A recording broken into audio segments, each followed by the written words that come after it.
Histórias sempre têm um final triste ou feliz, mas tem uma história, a história da redenção, que começou quando o homem fracassou e contaminou a raça humana com o pecado e a morte.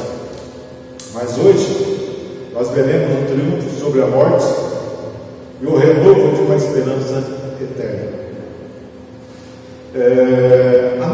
Nessa narrativa que eu vou estar lendo, os irmãos tiveram o privilégio de participar, lendo, pregando. Essa história descrita por Marcos, eu também tenho esse privilégio de fazer aqui hoje. Eu peço que os irmãos abram as suas Bíblias para Marcos, do capítulo 15, do versículo 42 ao 47, do verso 16, do capítulo 16, de 1 ao 20.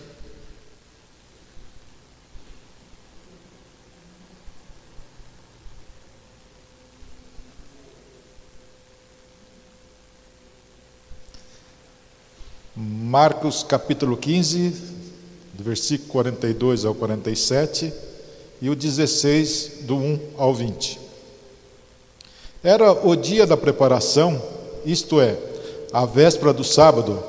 Ao cair da tarde, José de Arimateia, membro de destaque do Sinédrio, que também esperava o reino de Deus, dirigiu-se corajosamente a Pilatos e pediu o corpo de Jesus. Pilatos ficou surpreso ao ouvir que ele já tinha morrido e, chamando o centurião, perguntou-lhe se Jesus já tinha morrido. E, sendo informado pelo centurião, entregou o corpo a José. Então José comprou um lençol de linho, baixou o corpo da cruz, envolveu-o no lençol e o colocou no sepulcro cavado na rocha. Depois fez rolar uma pedra sobre a entrada do sepulcro. Maria Madalena e Maria, mãe de José, viram onde ele fora colocado. Capítulo 16.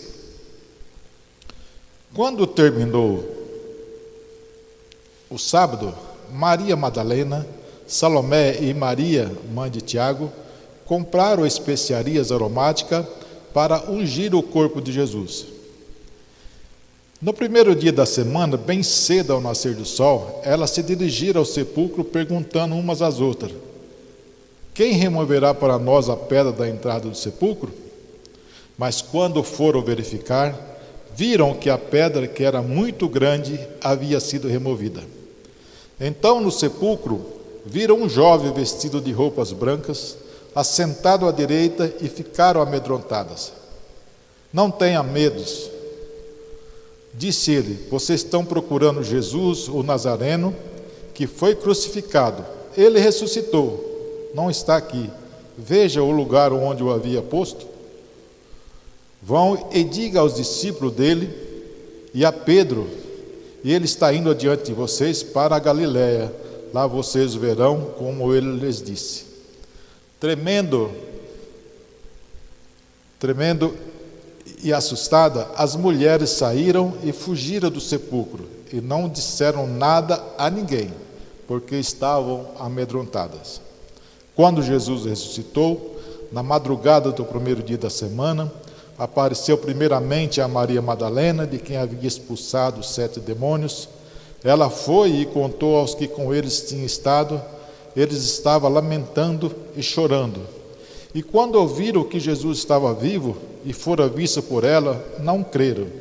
Depois Jesus apareceu noutra forma a 2 deles, estando eles a caminho do campo. Eles voltaram e relataram isso aos outros, mas também nesses eles não creram. Mais tarde, Jesus apareceu aos 11, enquanto comia, censurou-lhes a incredulidade e a dureza de coração, porque não acreditaram nos que o tinha visto depois de ressurreto. E disse-lhes: vão pelo mundo todo e pregam o evangelho a todas as pessoas. Quem crer e for batizado será salvo, mas quem não crer será condenado. Esses sinais acompanharão os que crerem. Em meu nome expulsarão demônios, falarão novas línguas, pegarão em serpentes, e se beber algum veneno mortal, não lhes fará mal nenhum.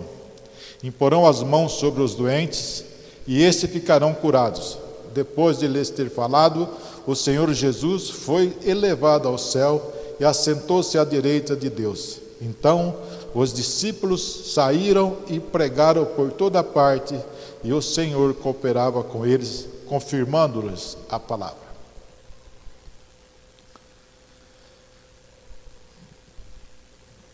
Capítulo 14 e no capítulo 15, aqui hoje foi mencionado, e como está escrito, Jesus é traído, preso e abandonado por seus discípulos.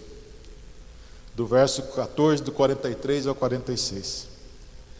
E depois, ele também é negado por Pedro, é julgado pelo Sinédrio, é julgado por Pilatos, foi crucificado, enfim, Jesus morreu. Nesse texto que nós lemos de Marcos, começa dizendo que era o dia da preparação, isto é, a véspera do sábado. Nós sabemos que o judeu, eles não fazem nada no sábado, e isso ocorre desde da pôr do sol da sexta-feira até o pôr do sol do domingo. Mas eles aqui têm uma questão: tem um corpo crucificado que foi morto. E agora, o que fazer? A gente parece que estamos vivendo na época do Covid, tudo que sem feito às pressas. E quem vai requerer o corpo? Os discípulos fugiram. A família também não está aqui. Não sabemos se foi por medo ou também se foi também correr atrás dos preparativos do sábado. Mas Jesus, o Filho do Homem, ele é filho de Deus, e Deus cuida dos seus, e ele levanta aqui pessoas para conduzir esse cenário. Nós vimos aqui que a primeira pessoa que Deus levanta aqui é José de Arimateia, uma pessoa que é um membro do Sinédrio. Algumas versões dizem que é um senador honrado, mas ele corajosamente se dirige a Pilatos e quer o corpo de Jesus para fazer o sepultamento. Nesse caso, nós vimos que Isaías 53, versículo 9, diz que foi-lhe dado um túmulo com os ímpios e com os ricos em sua morte, embora não tivesse cometido nenhuma violência e nem houvesse nenhuma mentira em sua boca. A primeira pessoa que nós vimos foi José de Arimateia, um senador honrado. E agora Pilatos, quando José de Arimateia pede o corpo de Jesus, Pilatos fica: puxa vida, já morreu? Aí Pilatos pergunta para o centurião confirma. Aí, após saber que Jesus tinha morrido, Pilatos libera o corpo para José de Arimateia. E a outra pessoa que Deus levanta aqui são Maria Madalena e Maria, mãe de José, para acompanhar o sepultamento, para acompanhar o enterro. Nós vimos aqui que aquilo que parecia que não ia acontecer, acabou acontecendo de uma forma normal, né? Embora fosse tudo rápido, mas Jesus foi sepultado, e isso tudo antes do pôr do sol. Então, o Salvador foi enterrado. Capítulo 16. Temos mais pessoas envolvidas. Primeiro, Maria Madalena, Salomé e Maria, mãe de Tiago. Outra pessoa, um jovem vestido de roupas brancas.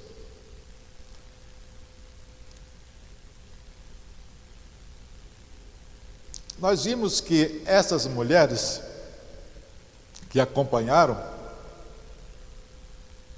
após o pôr do sol, sábado para domingo, elas correram e foram comprar o produto para poder ungir o corpo de Jesus. Compraram, deixaram tudo preparado. De manhã cedo, o que elas fizeram? Saíram para ir ao local onde Jesus foi sepultado. Mas aí alguma pessoa, uma delas lembrou: puxa vida, nós temos um problema. Qual o problema? A pedra que está tapando o sepulcro é muito grande, é muito pesada. Quem vai tirar para nós? Aí quando elas notam bem lá, elas ficam surpresas e veem que o sepulcro estava aberto e a pedra foi removida.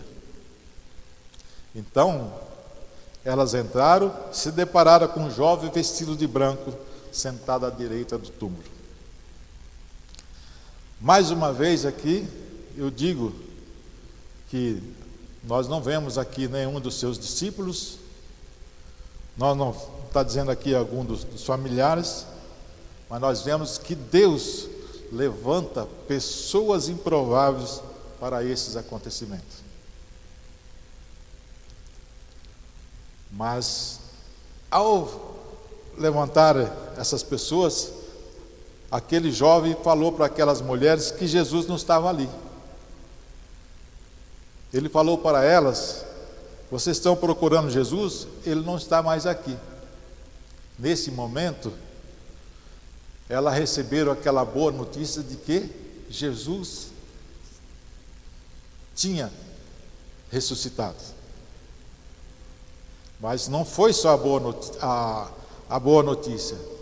A partir daquele momento, elas receberam uma missão para irem e falar para os seus discípulos, e também citou Pedro, que ele ia à frente e esperava por ele na Galiléia. Elas saíram correndo, com medo, ao invés de sair felizes com a ressurreição de Jesus. Saíram com medo e não falaram nada a ninguém. E aqui nós podemos também trazer alguma coisa para nós. Quantas vezes nós também temos medos, ficamos receosos de falar, de testemunhar de Jesus, de falar do nosso Deus? Será que por vezes por achar que o momento não é oportuno, por vergonha, ou até por medo? E isso causa uma grande coisa. Às vezes ficamos abatidos, não sabemos por quê, porque temos uma vida apática.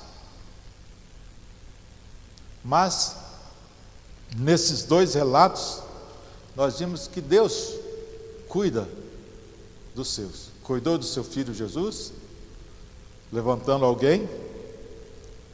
Cuidou também daquelas mulheres, que tinham um problema ali, que era a retirada do túmulo da pedra do túmulo. Deus também cuidou dos discípulos, de Jesus, de Pedro, que tinha negado Jesus, que deveria estar arrasado com vergonha. E Deus leva aquelas mulheres para poder avisá-los. Embora nós sabemos que Jesus tinha dito que, disse-lhe a Jesus: vocês todos, Marcos 14, disse-lhe Jesus: vocês não abandonarão, Pois está escrito: ferirei o pastor e as ovelhas serão dispersas, mas depois de ressuscitar, irei adiante de vocês para a Galiléia. E ele faz aqui uma citação de Zacarias 13:7. Então, Deus cuida de mim, e Deus cuida de mim, Deus cuida de você, e Deus cuida dos seus. Então, meus irmãos, ressurreição de Cristo vence o nosso medo e incredulidade e deve nos mover para testemunhar as boas novas. Isso que nós acabamos de ler aqui está falando da ressurreição de Jesus, do versículo 1 até o versículo 8. Do versículo 9 em diante, pelos escritos, às vezes não bate com a citação de Marcos, mas nós vemos que toda a Bíblia foi escrita e inspirada por Deus. Mas tem algo aqui que acontece. Aquelas mulheres saíram com medo. Aqueles discípulos estavam com medo. E eles só foram realmente se destacar no ministério a partir do momento que eles tiveram a plena certeza da ressurreição de Jesus Cristo, ao vê-lo em ascensão aos céus. A partir de ali, a partir também ali de receber o Espírito Santo, eles tiveram coragem, foram ousados e fizeram realmente a obra acontecer. Como Marcos está escrevendo aqui para os romanos e para os gentios que estavam enfrentando dificuldades, estavam enfrentando perseguição, também tem um grande incentivo para nós. Nós devemos não ter medo. Nós devemos manter viva a esperança que Jesus foi condenado, foi crucificado, morto e sepultado com os ímpios, mas ele ressuscitou e vivo está, e em breve voltará para nos buscar. A história ainda não acabou e precisa ser narrada para o mundo, para as pessoas que não têm a esperança da vida eterna. Quem é Jesus? Ele é o Filho de Deus e que só por ele é que temos a vida eterna. Vamos levar as boas novas ou vamos ficar como os discípulos, com medo de testemunhar da história do amor de Deus, que entregou seu Filho unigênito para que todo aquele que nele crê não pereça, mas tenha a vida eterna? Ou vamos estar esperando que Deus levante outras pessoas? Ou vamos ficar igual aos discípulos, temendo e ficando com medo de testemunhar as boas novas da salvação? Porque nós somos uma geração eleita, temos o sacerdócio real, a nação santa, o povo adquirido, para que anuncie as virtudes daquele que vos chamou das trevas para a sua maravilhosa luz. Que Deus nos abençoe.